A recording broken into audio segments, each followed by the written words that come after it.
ನಮಸ್ಕಾರ. ನುಡಿ ಬೆಳಗು. ಅಭಿನವ ಗವಿಸಿದ್ದೇಶ್ವರ ಸ್ವಾಮೀಜಿ ಗವಿಮಠ ಕೊಪ್ಪಳರವರ ಲೇಖನ ಮನುಷ್ಯನ ದುಃಖದ ಬೀಜ.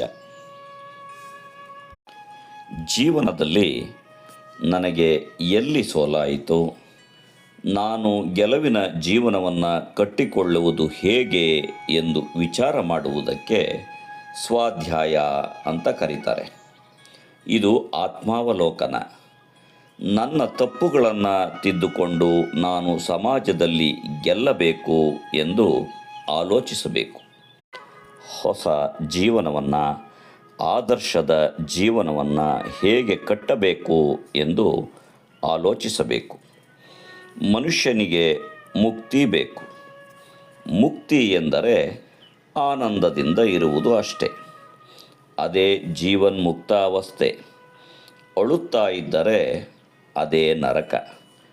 ಮನುಷ್ಯ ಆನಂದದಿಂದ ಬದುಕಲು ಏನು ಮಾಡಬೇಕು ಎಂದು ನಿಜಗುಣರು ಹೇಳಿದರು. ನಮ್ಮ ಇಡೀ ಆಯುಷ್ಯ ಸಂತೋಷದಿಂದ ಇರಬೇಕು ಎಂದು ವಿಚಾರ ಮಾಡಬೇಡ. ಈ ದಿನ ಹೇಗೆ ಸಂತೋಷವಾಗಿರಬೇಕು ಎಂದು ವಿಚಾರ ಮಾಡು ಸಾಕು. ನಾಳೆ ಎನ್ನುವುದು ಇದ್ದರೆ ಆಮೇಲೆ ಅದರ ಬಗ್ಗೆ ವಿಚಾರ ಮಾಡಬಹುದಂತೆ ಎಂದರು.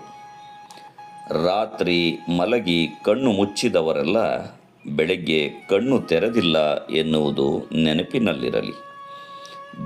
ದಿನ ಸಂತೋಷವಾಗಿದ್ದರೆ ಆಯುಷ್ಯ ಪೂರ್ಣ ಸಂತೋಷವಾಗಿರಬಹುದು. ಅದಕ್ಕೆ ನಮಗೆ ಸಿಕ್ಕ ಈ ದಿನ ಸಂತೋಷವಾಗಿರಲು ಪ್ರಯತ್ನಿಸು. ಈ ದಿನ ದುಃಖ ಇದ್ದು ನಾಳೆ ಸಂತೋಷವಾಗಿರಬೇಕು ಎಂದರೆ ಸಾಧ್ಯ ಇಲ್ಲ. ಮನುಷ್ಯನ ದುಃಖದ ಬೀಜ ಎಲ್ಲಿದೆ ಎಂದರೆ, ಮನುಷ್ಯ ಹಿಂದಿನದ್ದು ವಿಚಾರ ಮಾಡುತ್ತಾನೆ ಅಥವಾ ಮುಂದಿನದರ ಬಗ್ಗೆ ವಿಚಾರ ಮಾಡುತ್ತಾನೆ. ಹಿಂದಿನದರ ಬಗ್ಗೆ ಶೋಕ ಮತ್ತು ನಾಳೆಯ ಬಗ್ಗೆ ಭಯ. ಇದೇ ದುಃಖಕ್ಕೆ ಮೂಲ. ನೆನ್ನೆಯೂ ಇಲ್ಲ, ನಾಳೆಯೂ ಇಲ್ಲ. ಇಂದು ಸಂತೋಷವಾಗಿರಬೇಕು ಅಷ್ಟೇ. ನೆನ್ನೆ ಸತ್ತಿದೆ, ನಾಳೆ ಇನ್ನೂ ಹುಟ್ಟಿಲ್ಲ. ಇಂದು ನಮ್ಮ ಕೈಯಲ್ಲಿ ಇದೆ. ಅದನ್ನು ಸಂತೋಷವಾಗಿ ಅನುಭವಿಸುವವರಿಗೆ ಸಂತರು ಎನ್ನುತ್ತಾರೆ. ಇವತ್ತು ಸಂತೋಷವಾಗಿ ಬದುಕಲು ಏನು ಮಾಡಬೇಕು? ಬೆಳಗ್ಗೆ ಏಳುವಾಗ ಒಳ್ಳೆಯ ವಿಚಾರದೊಂದಿಗೆ ಏಳಬೇಕು.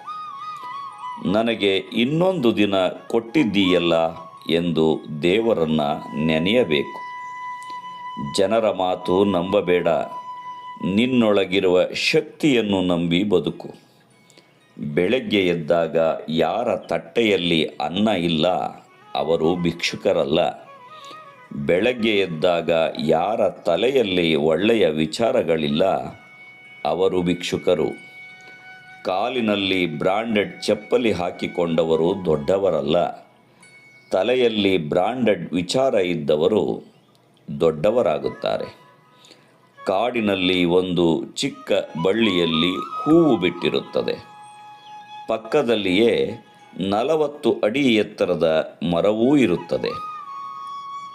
ನಿಸರ್ಗ ಚಿಕ್ಕ ಬಳ್ಳಿಗೂ ಸಾಕಷ್ಟು ಗಾಳಿ ಬೆಳಕು ನೀಡಿದೆ, ಮರಕ್ಕೂ ಸಾಕಷ್ಟು ಗಾಳಿ ಬೆಳಕು ನೀಡಿದೆ. ವ್ಯತ್ಯಾಸ ಮಾಡಿಲ್ಲ. ಅದಕ್ಕೆ ಬಳ್ಳಿ, ನೀನು ಯಾವುದೇ ತಾರತಮ್ಯ ಮಾಡಿಲ್ಲ.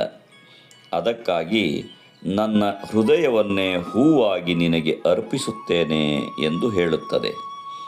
ಅದಕ್ಕೆ ಮನುಷ್ಯನಿಗೂ ಕೃತಜ್ಞತೆ ಬೇಕು. ತಂದೆ ತಾಯಿಯ ಬಗ್ಗೆ, ಗುರುಗಳ ಬಗ್ಗೆ, ಸ್ನೇಹಿತರ ಬಗ್ಗೆ ಇದೇ ಭಾವನೆ ಇರಬೇಕು. ಎಲ್ಲದಕ್ಕೂ ಋಣರೂಪನಾಗಿ ಮನುಷ್ಯ ಬದುಕಬೇಕು. ನಮ್ಮ ಬದುಕಿಗೆ ನೆರವಾದವರನ್ನು ನಾವು ನೆನೆಯಬೇಕು, ಮರೆಯಬಾರದು. ನಮಸ್ಕಾರ. ಧನ್ಯವಾದಗಳು.